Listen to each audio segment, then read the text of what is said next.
They were born between the silence of retreat and the noise of bombs, not after the war, but inside it. In jungles littered with shell casings and abandoned helmets, thousands of children came into the world with American blood in their veins and Vietnamese eyes staring back at them. These weren't stories of love. These weren't stories of peace. These were consequences. Silent, undocumented, and, by all official accounts, unwanted. Their mothers were women from villages scorched by napalm or displaced by military occupation. Their fathers were soldiers, often teenagers themselves, who left behind not only the war, but also these lives. Lives that didn't fit into medals, victory parades, or history books. The term Con Lai was used to describe them. It translates roughly to mixed blood, but in practice, it meant not one of us. These children were marked by their appearance, light eyes, lighter skin, curly hair, and by something even harder to wash away, shame. In the rigid cultural structure of post-war Vietnam, they symbolized betrayal. They represented not just the enemy, but collaboration, humiliation, weakness. The presence of an American child was a stain on the family, a scar that couldn't be hidden, and so many were hidden. Locked away, sent off, or worse. Thousands of these children were left in temples or at the gates of orphanages. Others were sold into forced labor. Many lived on the streets, learning to steal before they could speak. They were not part of any census. Their names were rarely registered. Some were given false papers. Others were never named at all. In the eyes of the state, they didn't exist. But in reality, they were everywhere, in markets, back alleys and gutters, searching for food, safety, or simply someone who would look them in the eyes and not turn away. The American military made no provision for them. When U.S. forces withdrew in 1973, and when Saigon finally fell in 1975, thousands of American servicemen returned home to new families, new jobs, and new lives, leaving their children behind without so much as a name or address. Many of those men never even knew the children existed. Others knew, and chose silence. They were told not to look back. They didn't. In 1975, the U.S. government launched Operation Baby Lift, a chaotic effort to evacuate orphans from Vietnam. It was presented as a humanitarian act, but many of the children taken weren't orphans. Mothers were coerced, misled, or simply separated from their babies in the chaos of evacuation. Over 3,000 children were flown to the United States. At least 78 died in a plane crash on the first day. The media showed smiling nurses and adopted infants. What it didn't show was the confusion, the trauma, the irreversible severing of roots. And what of those left behind? Most weren't so lucky. They stayed in a country that didn't want them, with a government that considered them politically dangerous, and a people that blamed them for a war they never chose. They were denied schooling, denied citizenship. Some were forced into re-education camps. Not because they had committed crimes, but because their very existence was a symbol of American imperialism. The sins of the fathers were etched into the bones of the children. By the 1980s, thousands of these Amerasian children were still undocumented. Many were teenagers by then, speaking fluent Vietnamese, but treated as outsiders. They were targets of harassment, violence, and state neglect. Some tried to pass as Vietnamese. Others leaned into the identity of the outsider. None belonged, and belonging in a country rebuilt around loyalty and control was everything. For those who dreamed of America, the process of leaving was nearly impossible. The U.S. did not recognize them as citizens. Without official paternity or documentation, they were stateless. They had American blood, but no rights to show for it. Their applications for asylum were rejected. Their names were lost in bureaucratic quicksand. They became ghosts between nations. Too American for Vietnam, too Vietnamese for America. They were called the leftovers, not by the media, not by the military, but by each other. It was a term born of exhaustion, not bitterness. A dark joke passed between children who learned too early that survival meant self-erasure. If you didn't speak, you wouldn't be targeted. If you didn't remember, it wouldn't hurt. If you didn't exist, maybe they would leave you alone. They never did. In the years following the war, a strange category began to appear in Vietnam's unofficial lexicon: the American seed. It was used in whispers, behind closed doors, in villages where shame echoed louder than artillery. Teachers were told to monitor these children. Employers were advised not to hire them. Neighbors were instructed to report on their behavior. They were labeled as threats, even as they begged for food. Children who had never met their fathers, never seen America, were now considered infiltrators, walking symbols of the West. They were punished for the potential they carried in their DNA. Vietnam's new government viewed them as cultural contaminants. In a society rebuilding itself through rigid ideology, purity of identity became paramount. Anything that reflected Western corruption, even genetically, was suspect. And so, these children were pushed out of classrooms, denied public assistance, and marked for surveillance. Some were forcibly sterilized, others were imprisoned under vague charges like subversive influence or moral corruption. These weren't criminals, they were 12-year-olds. Stories emerged of Amerasian teens taken by government agents and interrogated for information about their American networks. There were no networks. There were no missions. But paranoia needs no proof. And for a government that saw ghosts in every shadow, these children were convenient phantoms. The very idea that they might one day seek to return to the U.S., or worse, be used by the U.S., was enough to justify the worst kinds of state-sponsored cruelty. At the same time, in the United States, the issue of Amerasian children was buried under bureaucracy. Politicians avoided the topic. The military denied responsibility. Social workers were overwhelmed or unaware. A few small advocacy groups, many started by veterans, began to speak up. But they were dismissed as fringe movements, bleeding hearts chasing lost causes. The dominant narrative was clear. The war was over. Let it stay buried. Even if that meant burying thousands of lives still breathing. In 1987, under mounting international pressure, the U.S. passed the Amerasian Homecoming Act. It promised these children, now young adults, the right to immigrate to America, if they could prove their parentage. For most, that was impossible. There were no birth certificates, no photos, no legal acknowledgement. Many had nothing but rumors passed down by traumatized mothers. The act, while historic, was also a lie in practice. It opened a door and then bolted it from the inside. Those who did make it to America found a different kind of exile. They were seen not as refugees or victims, but as foreigners. Their English was broken or non-existent. Their documents were incomplete. Many were placed in foster care, group homes, or on the streets. Some were incarcerated within a year of arrival. Others vanished into poverty and addiction. They had traveled across oceans to find a father or a flag, only to discover they were still unwelcome. Geography had changed. The abandonment had not.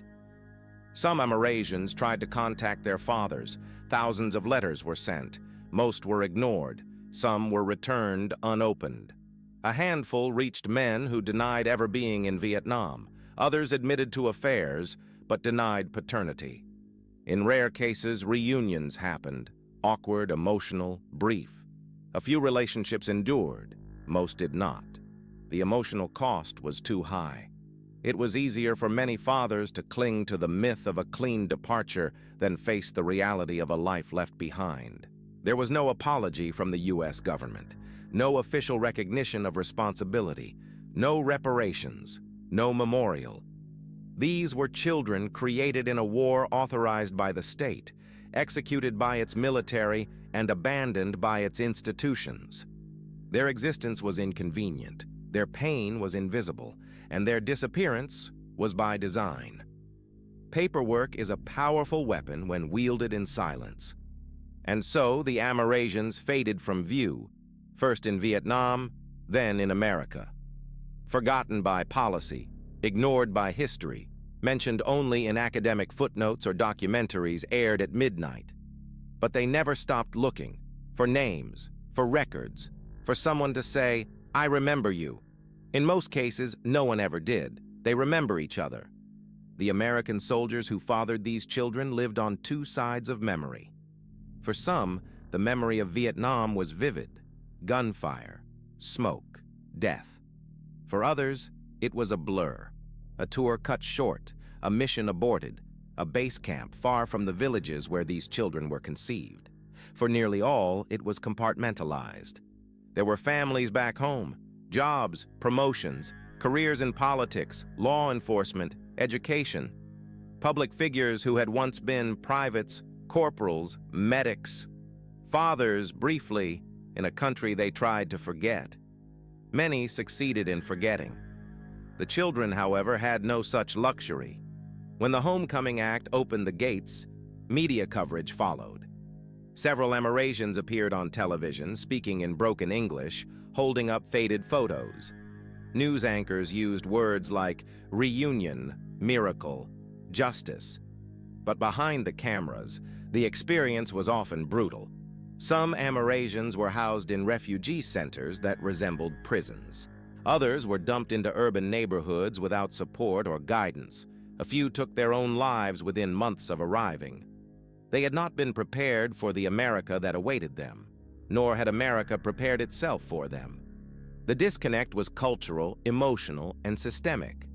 The children had been raised in war, conditioned to expect rejection. In the U.S., they encountered a society that didn't know what to do with their pain. Schools were ill-equipped. Therapists didn't understand the trauma. Foster families were often indifferent, sometimes abusive. Employers saw their accents and hesitated. Peers mocked their confusion. Their appearance, too Asian for America, too American for Asia, left them stranded between identities. Belonging was a concept they had only seen in movies. Worse still was the absence of closure. Many Amerasians had come to the U.S. to find their fathers. Some had names, some had photos. Most had nothing but a memory passed down from a mother, now dead or missing. They searched military archives. They joined veteran forums. They pleaded with journalists, genealogists, and volunteers. But for most, the trails ended in silence. A few located graves. Fewer still found men willing to meet. And even then, the meetings were rarely what they had imagined. Some fathers were apologetic but distant. Others were hostile. One reportedly said, "I left the war behind. Why are you bringing it back?" The child in question was 32 years old. That line, "left the war behind," was common. It was repeated like a mantra, a shield against accountability. But wars don't end where they are fought. They echo. And in these echoes, whole generations are shaped or shattered. The U.S. government, for its part, maintained plausible deniability. No policy acknowledged the children as official dependents. No benefits extended to them. Legal teams argued that since most fathers were not legally bound to these children, no responsibility existed. It was a bureaucratic erasure, a denial built on definitions. It didn't matter that the war created them. It mattered only that the law didn't see them. For those Amerasians who stayed in America, life became a lesson in quiet endurance. They learned to stop asking questions, to stop sending letters, to stop hoping. Many changed their names. Some left the country. Others found meaning in community groups, churches, or activism. But underneath the surface, the same question haunted them. Why was I abandoned? Not just by one man, but by a nation. The silence was generational. Children grew up watching their Amerasian parents wrestle with identity, loss, rage. They inherited the confusion, the gaps in narrative, the sense of exile, and in some cases, they inherited the same rejection by institutions, by family, by culture. The war had left their parents wounded. It had left them invisible. And yet, some refused invisibility. They wrote books, made documentaries, created art. Not to glorify their pain, but to prove they existed. They spoke at universities, testified before committees, and demanded records from government agencies that once pretended they didn't exist. Their stories became footnotes in immigration law, case studies in trauma psychology, small victories perhaps, but enough to mark their place in the archive. And for many, that was all they ever wanted, a place. By the 1990s, a troubling pattern began to emerge in immigration and criminal justice records. A significant number of Amerasian youth arriving in the United States were ending up in the prison system. Social workers called it a failure of assimilation. Officials called it a crisis of identity. But to the young men and women swept into these systems, it was just another betrayal. They had fled exile in Vietnam only to be caged in a new kind of institution. Their crime? Not fitting in fast enough, not sounding right, not knowing how to behave in a world that had never prepared to receive them. Many Amerasians were processed through refugee pipelines that treated them like threats. They were fingerprinted, tagged, photographed. Some were housed in ICE facilities or juvenile detention centers before even receiving their green cards. Others were placed in neighborhoods ravaged by poverty, crime, and systemic neglect. With no language support, no trauma care, and no cultural reference point, they were thrown into schools where bullying was inevitable and help was unavailable. The result was predictable: isolation, rage, rebellion, and eventually, arrest. Some turned to gangs, not for power, but for protection. Others became involved in petty crimes, often just to survive. In many cases, these weren't hardened criminals. They were teenagers still learning how to navigate the country that was supposed to be home. But courts were rarely sympathetic. Judges saw another immigrant gone bad. They didn't see the war behind the eyes. They didn't see the files that never existed. They didn't see the context erased. Even those who avoided prison often struggled with substance abuse, depression, or homelessness. Without a network, without family, without acknowledgement, the identity of Amerasian became a curse rather than a category, a label that meant broken ties, blurred lines, and bureaucratic limbo. Some turned that pain inward, others lashed out. A few disappeared completely, into the streets, into institutions, into silence. They weren't deported, but they were discarded. Still, some Amerasians fought back, not with violence, but with visibility. They created nonprofits, community centers, cultural exchanges. They began to track each other, to document their lives, to form a record that the governments had failed to build. Websites emerged with photos, names, timelines. A parallel archive, one not sanctioned by power, but by survival. In this resistance, they began to reclaim what was stolen, their story. The media, too, began to pay attention again, briefly. A few high-profile documentaries shed light on their experiences. Some Amerasians were invited to speak on panels, at embassies, in classrooms. And yet, even as awareness grew, policy did not follow. There were no sweeping reforms, no reparations, no formal recognition. It was the performance of attention, not the practice of justice. Symbol without substance. In the absence of institutional response, Amerasians relied on one another. They created oral history projects. They published memoirs. They built digital networks across the Vietnamese diaspora. Through this, they not only connected with each other, but with the children of other wars: Iraq, Korea, Afghanistan. They found resonance in exile, a global family of forgotten offspring. These connections weren't just emotional, they were political. They exposed a pattern, the tendency of empires to father children they never intend to raise. It wasn't unique to Vietnam, but Vietnam was the blueprint, the template, the cautionary tale. And Amerasians, by naming it, began to dismantle its power. Even if the world still wasn't listening, some began to travel back to Vietnam, not to live, but to find the places they were never allowed to claim. They returned to orphanages, to alleyways, to homes their mothers once occupied. Some found relatives, some found graves, others found nothing but the ghost of a story finally being told. And in telling it, they found something else: legitimacy. By the early 2000s, the conversation around Amerasians had nearly vanished from public discourse. Most of the children were now adults, many in their 30s or 40s. Some had become parents themselves, raising second-generation children in countries that never accepted their origin stories. Others had withdrawn completely, unwilling to revisit the pain of dislocation. But even in silence, they had become evidence. Evidence of how war extends beyond treaties. Evidence of what nations do when they no longer need the bodies they once used.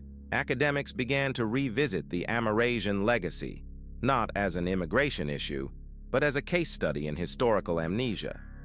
Research papers circulated in sociology departments. A few universities developed oral history archives. Graduate students tracked down survivors for interviews. The testimonies were staggering. Accounts of violence, starvation, institutional abuse, and psychological torture. It was a catalog of state-sponsored disappearance, and the children had survived it. Barely.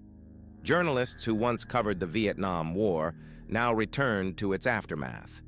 They found stories they had missed, because no one had told them to look.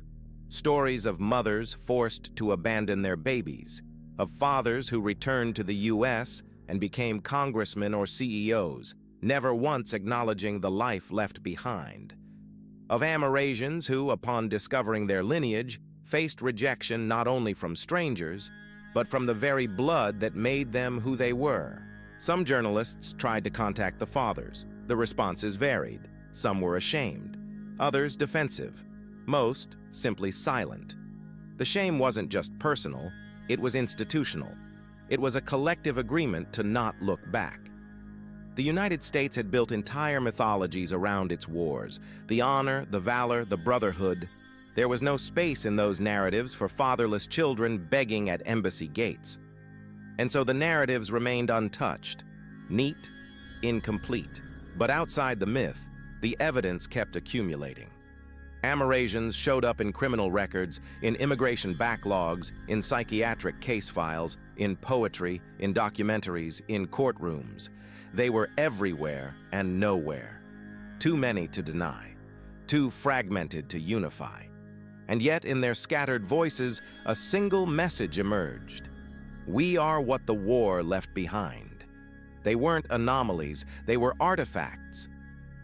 A small group of Amerasians began petitioning the U.S. government to declassify military files related to fatherhood. They wanted names, dates, assignments. They argued that children born of military occupation were part of the legacy of war and should be treated as such. The Pentagon refused. National security, lack of resources, legal ambiguity. The same answers, always. But the effort wasn't about winning. It was about resisting erasure. As the digital age expanded, Amerasians took control of their narrative. They used blogs, social media, and video platforms to share their stories. Some were raw, others poetic. A few went viral, and slowly, their existence began to bleed into public awareness. Young people discovered they had half-siblings across oceans. Veterans began to wonder. Some reached out, most didn't. But the wall of silence began to crack. What the institutions wouldn't say, the internet did. It connected stories across decades and continents. It exposed patterns that were once isolated, and it gave voice to those long ignored. The evidence was no longer hidden in government archives. It was everywhere, clickable, shareable, undeniable. Amerasians were no longer ghosts. They were case studies, testimonies, exhibits. But even with visibility came fatigue. Not every Amerasian wanted to explain their trauma to strangers. Some wanted only peace. Others wanted revenge. Most just wanted recognition, not with medals or headlines, but with a line in a textbook, a mention in a speech, a name on a file. Something to prove they had been seen. Something to prove they mattered. Not to history, but to the future. Because that's what evidence is, after all. Not just proof of what happened, but warning of what could. For many Amerasians, the most painful silence wasn't from governments or institutions. It was from the men who had created them and left. These fathers were not always cruel. Many had been young, frightened, misled. They were conscripts, not conquerors. But regardless of intention, the outcome was the same: a child left behind, unnamed and unanswered. And in the minds of those children, the absence became something holy, a myth, a wound, a question that grew louder with age. Some children imagined their fathers as heroes, others as villains, most as phantoms. The lack of detail allowed fantasy to take root. He was a medic. He saved lives. He loved their mother. He promised to return, or he lied. He betrayed. He forgot. The truth was often neither. Most fathers had left confused, traumatized, unaware. But for the child, facts were never enough. What they wanted was presence. When the Homecoming Act offered a path to the U.S., many Amerasians came searching for their fathers with nothing but a name and a hope. They scoured veterans groups, church registries, Facebook profiles. They watched footage of the war, scanning for faces.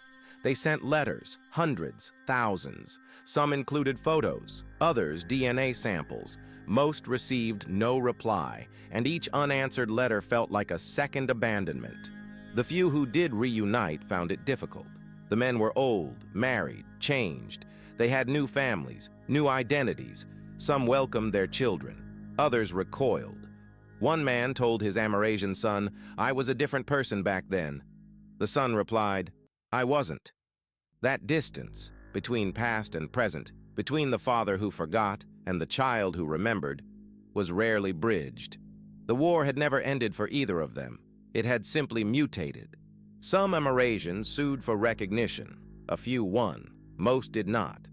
The courts required proof of paternity, formal acknowledgement, legal pathways blocked by time and distance. One judge ruled that the emotional bond between father and child had no standing in U.S. law. Another dismissed a case because the soldier had since died, rendering the claim moot. The message was clear. If you want to be a son, bring receipts. Others stopped looking altogether. Not out of resolution, but exhaustion. The emotional toll was too high. Hope was expensive.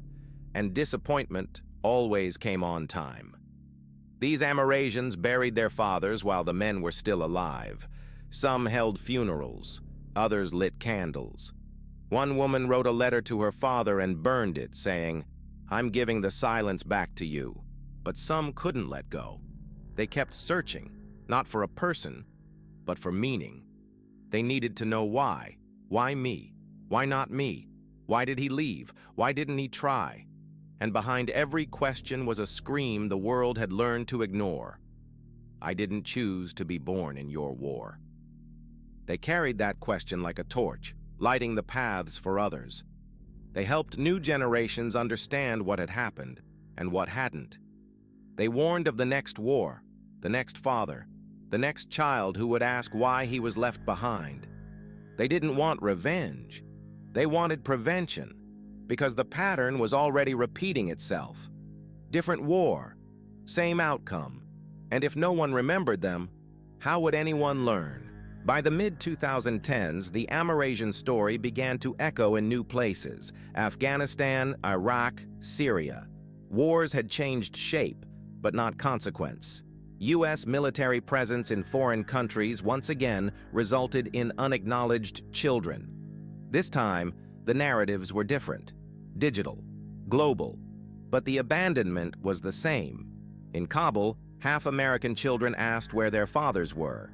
In Baghdad, rumors of American children circulated in refugee camps. The pattern had returned. The world had learned nothing. Unlike Vietnam, these wars were fought under intense media scrutiny. Yet even with drones and smartphones, the same silences prevailed. Soldiers rotated in and out of cities, towns, provinces. Some formed relationships, some didn't. Some paid women for sex, others fell in love. But when deployments ended, when bases closed, when helicopters lifted off, the same thing happened. Children were left behind. Fathers were unreachable. Embassies denied involvement. The cycle spun again. Organizations tried to intervene earlier this time. Some set up legal pathways for paternity testing. Others documented stories, gathered names, preserved photos. But they hit the same barriers: lack of cooperation, stigma, fear. Governments didn't want liability. Military branches didn't want scandal. And in many of these countries, being the child of a foreign soldier, especially an American, was dangerous. It marked you, not as lucky, as cursed. Amerasians from Vietnam watched all this with grim recognition. Some tried to help. They wrote letters to Congress, urging the government to create preemptive protocols. They offered consultation, warnings, proposals. Most were ignored. It was as if their suffering was irrelevant to current policy, history without utility. But the truth was simpler. It was easier to deny one generation than prevent the next, to bury pain rather than build accountability. In classrooms, the history of Amerasians was rarely taught. At best, a footnote, a mention in a documentary, a segment on late-night public television. There was no curriculum, no standardized lesson. And so, as new wars produced new fatherless children, the old ones watched their lives become prophecy, unwanted, unseen, repeated. Some Amerasians formed networks with children of other wars. They shared stories, photos, legal strategies.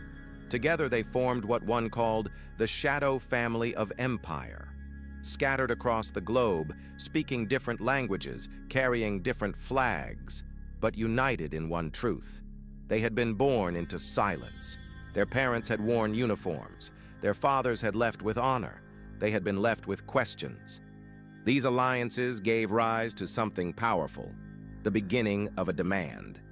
Not for sympathy, but for policy, for recognition, for a name in the database, for a line in the defense budget. If governments could plan wars to the minute, surely they could account for their consequences. Surely they could admit that sperm, like bullets, leaves a mark, and that child, like shrapnel, will one day resurface. But still, resistance came. From politicians, from veterans, from institutions that saw acknowledgement as confession. Yet the children didn't stop. They weren't children anymore. They were scholars, filmmakers, activists, parents. Their voices were no longer asking to be heard. They were demanding to be remembered. And memory, once awakened, cannot be silenced again. For many Amerasians, the war never ended. It lived in their paperwork, in their interactions with police, in job interviews, in medical histories. It lived in their dating lives, in their dreams, in the way strangers looked at their faces and asked, "Where are you from?" The question was never neutral. It was a wound with a smile, a reminder that they did not belong, not entirely, not anywhere. Even those who found success, who became professors, authors, community leaders, carried it. The weight, the fracture, the need to explain. My father was a soldier. My mother was a survivor. I came here because I was left there. These were not icebreakers. They were the price of clarity, and many chose not to pay it. They smiled, they lied, they said nothing, because silence was safer, silence was survival. For some, the pain manifested physically. Autoimmune disorders, chronic fatigue, anxiety, depression. Doctors treated the symptoms, rarely the cause. And how could they? There were no diagnostic codes for being born to a war that denied you. No pills for cultural exile, no surgery for generational shame. What remained was management, maintenance, the quiet art of holding oneself together. And yet, even in this pain, there was resilience. Some Amerasians created art that shook audiences. Paintings of fathers with blurred faces, sculptures of empty boots, music that mixed languages like memory. These weren't just expressions. They were indictments. They were therapy. They were proof that existence, no matter how rejected, still held power, still made noise. They also mentored others, helped newer immigrants navigate the systems they had been broken by. They translated, they guided, they testified. They turned their pain into currency, valuable, transferable, usable. And in doing so, they transformed what had once been a curse into a contribution. They turned abandonment into instruction. They taught a world that refused to see them, how to see. But even this resilience had limits. There were still those who couldn't endure, who took their lives in motel rooms, who overdosed, who disappeared. Their stories often ended in a single sentence, found alone. But they were never truly alone. They were part of something vast. A generation forged not in love or war, but in the absence between the two. And in that absence, something else began to grow, a new form of identity. Not Vietnamese, not American, not victim, not hero, just present, fully, painfully, undeniably present. That presence became a stance, a resistance, a way of saying, we are still here, and that is enough. The war may have ended in 1975, but its children kept marching. Testimony became the weapon of those who had none. With no governments behind them, no flags above them, Amerasians turned to story. They gave interviews. They wrote essays. They filmed themselves. They submitted testimonies to human rights organizations, immigration panels, congressional hearings. And each time they spoke, they dismantled a little more of the silence that tried to contain them. Some of these testimonies were mundane, a girl talking about being teased in school, a boy describing his first trip to Walmart. Others were devastating, a man recounting the moment his adoptive father told him, "I took you in, but I'll never love you." A woman confessing that she gave up trying to find her father because she no longer cared who he was. "If he didn't want me then," she said, "he doesn't get to want me now." These stories did not move mountains. They didn't change laws, but they changed people, viewers, listeners, readers. They made it impossible to pretend that war ends with treaties. They proved that damage outlives gunfire, that children, unlike governments, don't forget, and that silence, once broken, does not go back to sleep. Testimony also began to overlap. A Vietnamese Amerasian saw herself in a Korean one. An Iraqi half-child saw his face in a Cambodian archive. A Filipino teenager read about the child of a U.S. Marine and cried without knowing why. The connections weren't just genetic. They were emotional, patterned, proof that empire leaves the same trail wherever it walks. And with each testimony, a history once buried was rewritten. Not by professors, not by journalists, but by those who had lived it, with shaky grammar, with trembling voice, with honesty that institutions could never replicate.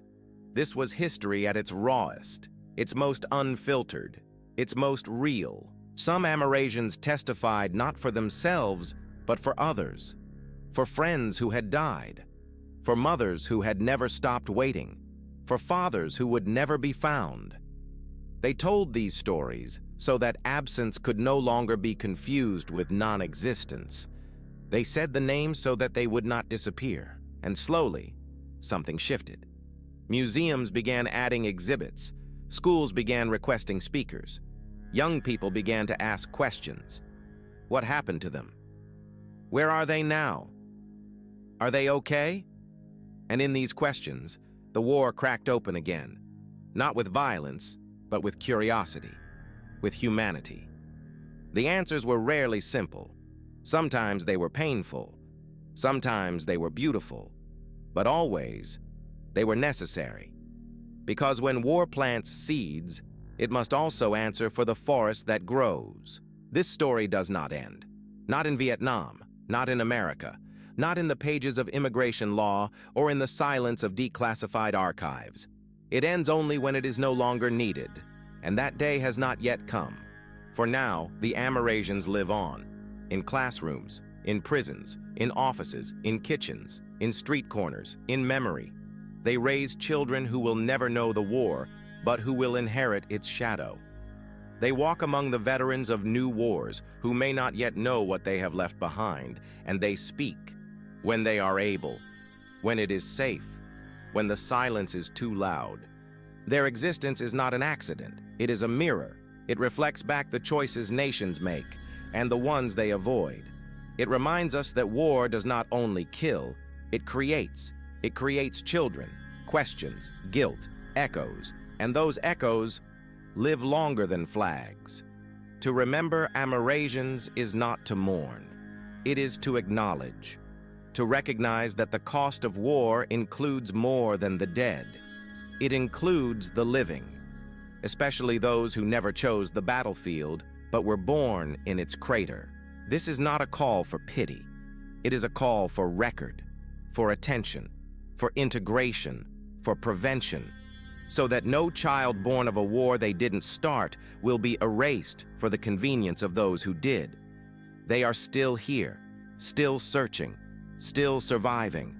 And in that survival, they write the ending that no general could, one not of victory, not of surrender, but of truth.